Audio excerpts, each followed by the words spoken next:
instead of starting this lesson learned project, you know, some of these projects are 2 or 3 years long, you're on a missing boat. Not only that, people have short memories. What's that? I said, not only are the projects long, but people have short memories. Yes, long project, short memory.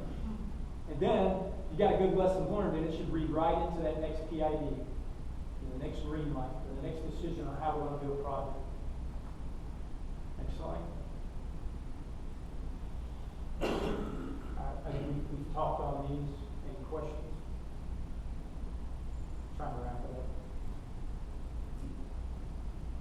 That just kind of summarizes the 5 phases, some of the things we talked about throughout the phases. Making sure you hit those points. All right, next slide. See any questions, comments? I know, right now. But I know we talked a lot about WBS. A lot of the projects that I've worked on, just as a rule of thumb, I like to have the WBS mirror the estimate as closely as possible. And not only that, have the cost curve accounts also mirror that. So everything's like, from estimate to schedule to cost, everything is more or less in the same Yeah, you take all that, and then you can really look at not only, you know, the project, but how is the company or the organization, what is their standard operating procedure? That, it should be that says, this is the way we organize, because... So let's do a little assessment right now. How do you, who do you work with? How do they mirror those two spreadsheets, they have software, and then what do they use that really help drive that? Companies usually have their standard code accounts. And that's the way the estimate is like. And so as a scheduler, I would take that and develop a WBS because that's how the project is going to track. So that's how the schedule is built and that's how the cost is captured. So you end up kind of doing some spreadsheets, and you really have a program or something like that to do this. Moving on, a little bit familiar with the JANUS system, also COREWORX. If the companies are aligned, the procedures and processes are right, these two sets of software really align very well with the code, the key code accounts. So everything is lined up, the proposal's done the right way, and with the right buckets, right information is captured, in the right order and sequence, so that you can follow it really right. Very key, and companies you're working with, we talked to them about putting in good, solid project management and costing software. Because Primavera can only do so much, you know, as a standalone system. SAP can only do so much as a standalone system. They are set up to be manufacturing and top-level C-suite information systems. They're not there to manage the project. Now, you can turn on, they have project management deals with there, but having been there and done that, I'm not a real believer in SAP's project management system pattern. So, 35 years of business with somebody that was one of the premier users of SAP when it first started out. And I have grown with SAP for a long time. And when it came to project execution, one of the things we talked about, one of the themes you're hearing from all of us here, is the failure to that system. It is a great system for turning out nuts and bolts and getting things out and, you know, managing the plant. When it comes to managing a project across 15, 16 plants, with multiple deliveries, multiple currencies, it just doesn't do a lot of good. Anyway, so I go on, I'll talk about that a little bit. Any more questions? Sorry. Did that answer your question? Yeah. The only thing I might suggest is put more stuff in lessons learned early in the project, because what I found in my lessons learned experience is that you take this great knowledge that's personalized and everybody said, and you try to institutionalize it into lessons learned, and it stops there. My lessons learned has always been my lessons learned, and it sits in my computer, my file, my project execution plan. But I don't know if, I'm going to be honest with you, I'm certain nobody's ever pulled that off the system, read it for themselves, and adapted that for the next one.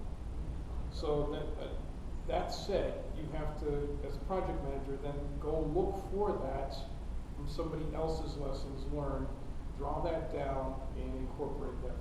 So that's the only suggestion I would have there is look for lessons learned from other people early, so that this knowledge is actually genuinely institutionalized in the company. That's a great point, because the last organization we worked with on that first project, we were tasked with putting together a format, we did it.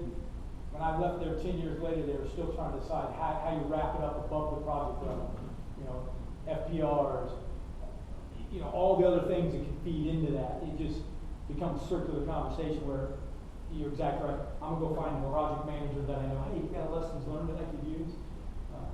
That's a great point. If someone can come up with a system like you got Critter for Risk or Primavera for Schedule that develop one for lessons learned that incorporates all the quality information, scheduling, risk. I work for a large company, we did a lot of projects. When we were doing the first phase, we always had trouble finding lessons learned. So we implemented knowledge management function. And so when you went around the company looking for your subject matter experts, before you were allowed to kick the project off, you had to find the lessons learned. We couldn't find them. We put knowledge management in, we found them. Our margins went up 15. Yeah, just keep, bring people in and for your risk reviews and all that. Yeah. We didn't do a project unless you went and found one like it. It's a great point. With lessons learned. Peer evals, peer reviews. Yeah. Great point. Thank you. Questions? All right. More questions for Rob?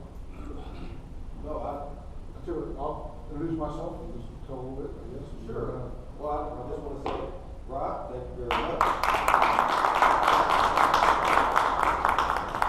Wouldn't even think about talking about JANUS today at all, but just the conversation that we had today, I mean, wow, it says a lot. And I know Karen's going to touch on that, and then Bernie's going to talk about a little bit about COREWORX, because a lot of the takeaways that I got from out of this was how do you manage your budget, how do you track your budget, how do you manage your change, how do we manage the documents in the deliverables. These are all things that JANUS and COREWORX does. That's their main principle of what they stand on. But like I said, I wasn't really trying to go there, but Rob, you pulled it out. Terry?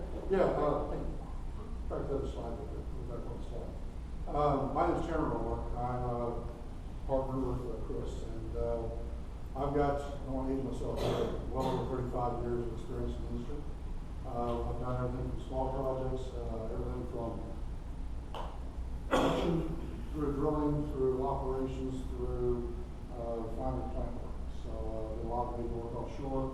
Project sizes from a few $1,000s to the biggest one was $1.8 billion now. As Rob talked about, we talked about some of the projects we were doing.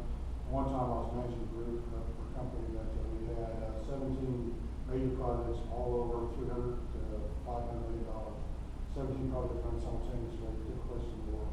Everywhere from Brazil to 2 places in Africa to China, Malaysia, Australia, Nigeria, Angola, UK, Scotland, US, Brazil. All have different locations, different operations going on at the same time. So a lot of different activities, a lot of things going on. One of the things I want to make sure that everybody takes away from this is when you look at this chart, you say, okay, well, that's a project. Now you go to, well, that's the whole project, that's the whole offshore project. Well, no, actually, think of projects as nesting project sub-projects. Each of those ODS is another little sub-project of its own, right? So when you look at the bigger picture, key for everybody that's involved is where do you fit in there? Communication is key, and understanding where you're at in the bigger picture is very, very important. A lot of people get lost in, well, we're not very important, whether or not we make our schedule or don't make our schedule. It doesn't make a difference. Every little piece makes a radical difference to the project and the project's ability to meet budget, stay on time. You'll say, well, our parts, we're free to slip 6 months, and it doesn't affect the project schedule. Well, some of the multi-billion-dollar projects we were doing, you let a piece slip 6 months, you said, okay, well, nothing really happened. We still paid the vendor the same price, we did all this other stuff, everything was fine, part was out there, nobody was delayed, we really didn't spend any more money on it. There was no extra people did the work. So what was the cost? Well, the euro changed price 15% from the date we were supposed to ship it to the date we did ship it. That revenue recognition, that 15% of the cost, that was a 15% hit to the project for that part. People forget really quick that there's a lot more things going on than just schedule. And what you can see as a direct cost. There's a lot of direct cost. And being a senior manager, key element to you guys is understanding that big picture. That's the key, Russell, you nailed on the head. somebody forgets that they hold that information back, go down, they're okay, he's got a job to do, he just goes, he's collecting money, and figure out where it's at. Well, you should say, hey, well, they've changed, the price of that part didn't change, but it changed by 3 or 4 months, so what? Well, somewhere in corporate, somebody's hedged euros against the dollar, because that's what the project overall price is, and if they don't change that hedging, as soon as they can find out, they cost the company hundreds of millions of dollars, we don't even know it. So things like that, they're always there, so everybody's important, everybody plays an important part, and realize that nested pieces make a big difference, but you gotta know, you gotta ask questions, and man, you need part of that communication. Everybody's very, very, very well. So that's one of my pet peeves, that's my end, but, that's who I am. The JANUS system, we started developing that a long time ago. Chris has done a very good job over the years of really bringing us to where it is now. But you'll see the system, one of the things it has in there, it's got multiple currencies. Why? Because you want to be able to give that information up the channel. Sometimes managers didn't even know they need it. That's what the other part gets it. Sometimes people don't know it, don't know. And it kind of falls on everybody to give that information. That's just the communication, multiple communication. So, that's my 2 cents, and I'll turn that over to Vernon. and we'll talk about the COREWORX. So good afternoon, my name is Vernon. I'm responsible for sales here in the Gulf of Mexico for COREWORX. So again, thanks Chris for inviting us to attend, and this is I think this is the 3rd event we've done. We've got a lot of good response from the 2 softwares. We don't overlap. It's a good handshake between the 2 projects, because the 2 products. What COREWORX